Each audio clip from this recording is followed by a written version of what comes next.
అండి, అందరికీ నమస్కారం అండి. ఈరోజు నేను పొట్టేలు తల కూర చేస్తున్నానండి. ఒకసారి వీడియో చేద్దామని చెప్పి చూపిస్తున్నానండి. ఇది కేజీన్నర ఉంటుందండి. తలకాయ, పొట్టేలు తలకాయ తీసుకొచ్చారండి. క్లీన్ చేసి పెట్టుకున్నా. దాని బ్రెయిన్ అండి ఇది. ఇప్పుడు చేసే ప్రాసెస్ ఈజీగా అయిపోయేది చూపిస్తానండి మీకు. కుక్కర్లో వేస్తున్నా, చాలా ఈజీగా అయిపోయిద్దండి. ఇది బాగా క్లీన్ చేసి పెట్టుకున్నా. ఇది అల్లం వెల్లుల్లి ఉల్లిపాయ పేస్ట్ అండి. ఇది 2 స్పూన్లు వేసుకున్నాం.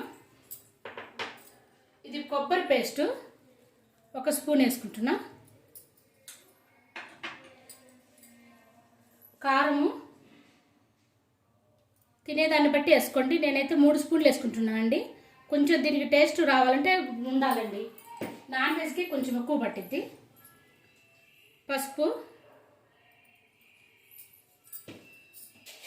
రుచికి తగ్గట్టు ఉప్పు.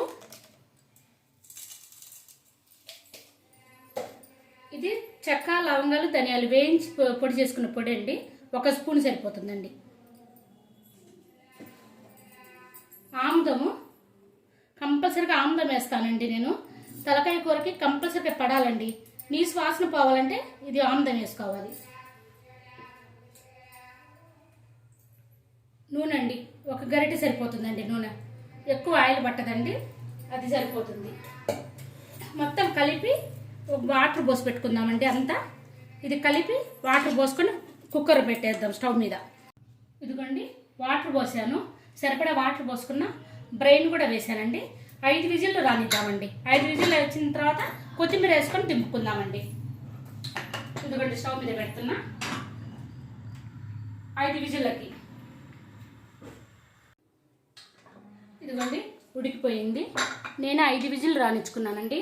ఒకవేళ పెద్ద తలకాయ ముదురుగా ఉందంటే కనుక 2-3 విజిల్లు కూడా రానిచ్చుకోవచ్చండి. నాకైతే పర్ఫెక్ట్గా ఉంది. కొంచెం గ్రేవీ మాకు ఇంట్లో బాగా తింటారండి. చారులాగా గ్రేవీ ఉంచడం. గ్రేవీ వద్దనుకుంటే ఒక 10 నిమిషాలు స్టవ్ మీద పెట్టుకోవచ్చండి. కొత్తిమీర వేసుకొని ఇంక నేనైతే ఆపేస్తున్నానండి. ఇంతేనండి, చాలా ఈజీగా తొందరగా అయిపోయే ప్రాసెస్ అండి. నచ్చితే మాత్రం లైక్ చేయండి.